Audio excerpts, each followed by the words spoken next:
Okay, so distinguishable permutations. So we talked about permutations yesterday.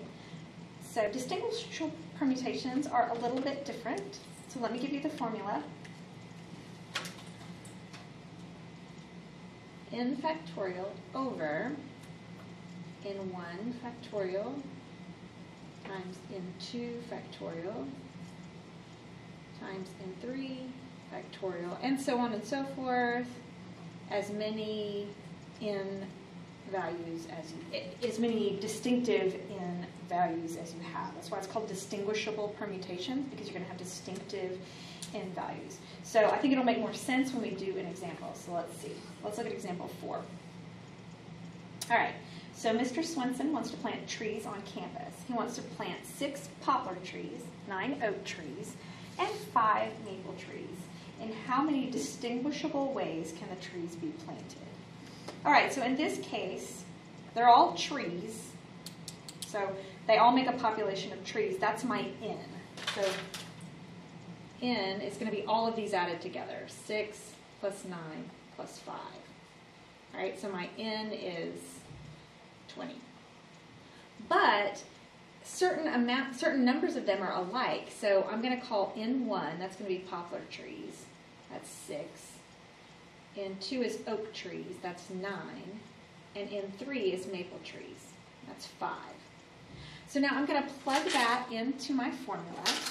So N factorial, so it's going to be 20 factorial over 6 factorial times 9 factorial times 5 factorial.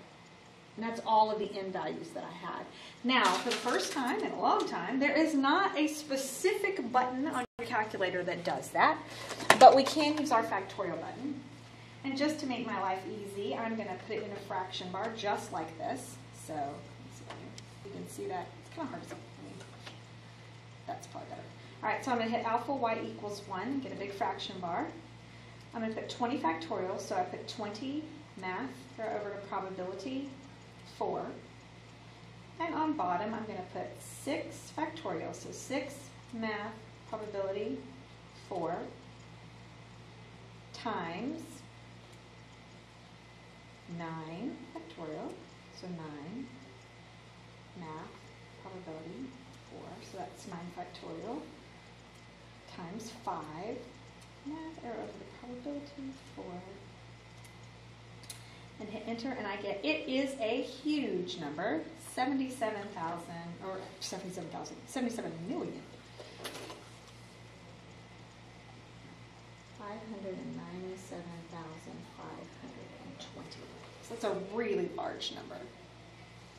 All right, so that is how you work distinguishable permutations. It means there are 77,597,520 distinguishable ways that those trees could be planted. All right, so let's look now at, so that's permutations. So let's move on into combinations. So combinations, remember from the definitions, order does not matter anymore. So what is the formula to find the ways to choose R objects from N objects when order does not matter? So we still have an N and an R. This one, our formula is going to be NCR. NCR is going to be N factorial over N minus R factorial, which looks very much like what we did before, but there's an extra piece, R factorial. And that extra piece is going to make all of the difference. So let's look and see a combination. So Mr. Swenson wants to select a 4-person committee from a group of 30 teachers. How many ways can Mr. Swenson form this committee? All right, so in this case, my N is 30, and my R is 4. Now, first of all, before we actually just plug into the formula, why does order not matter in this case? Well, in this case, it doesn't matter what order I select my 4-person committee. They're all still on the committee. If I walk in and I look at them sitting at a table, it doesn't matter if you were chosen as the 1st person or if you were the 4th person. So order doesn't matter in this case. So I'm just going to plug into my formula. 30 factorial over 30 minus 4 factorial times 4 factorial. All right, so similar to what we did before, remember this would be 30, so let me simplify real quick, 30, 26 factorial, 4 factorial. So if you think about this for just a second, that would be 26, 27, 26, 25, 24, 23, 22 on bottom, which means the 26 through 1 on top would be canceled. So all that would be left on top would be 30 times 29 times 28 times 26, and on bottom I would be left with 4 times 3 times 2 times 1.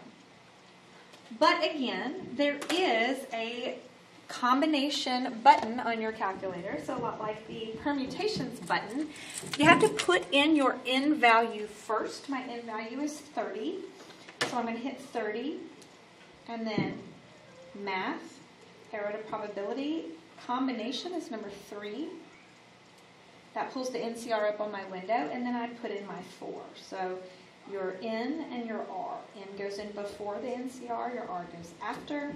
I get 27,405.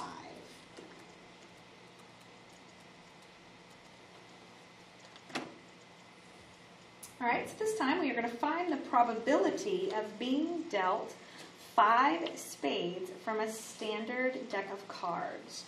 So first of all, I want to know what is my, okay, I'm being dealt 5 cards, so that's my R value, the 1.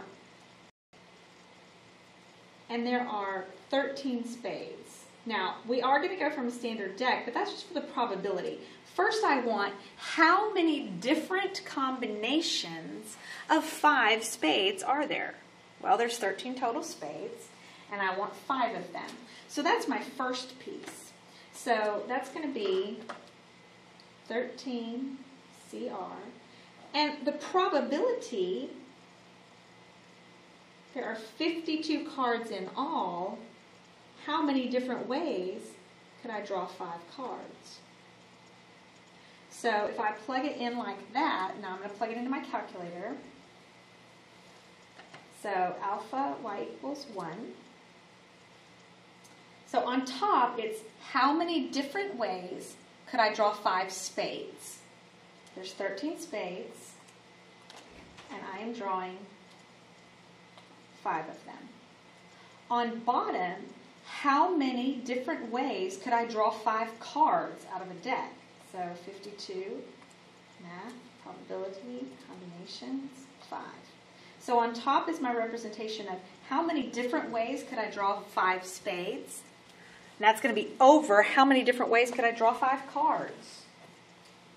And, ooh, that's a tiny little number. Just a quick reminder, because this might be the first time we've dealt with this in this class. Whenever you get this, this is actually scientific notation, e to the negative 4. So what I'm going to do is I'm going to take my decimal and I'm going to back it up 4 places, which means that this actually ends up being 0.000495. Teeny tiny number, very small. So the probability of getting 5 spades is not great. All right. One more problem. Find the probability of correctly selecting the 5-digit code from problem number 1 correctly. So let's go back and look at what problem number 1 was, if you remember. In problem number 1, I had a 5-digit code. I had a 30,240 possible codes. Well, what's the probability of drawing that code? Well, it's just 1 out of that. There's 1 code that's the right code. So it's 1 out of 30,240. If you plug that into your calculator, you also get an incredibly small decimal.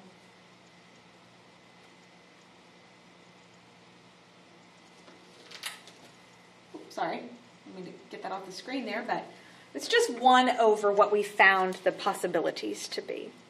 So that's it for permutations and combinations. They're relatively easy.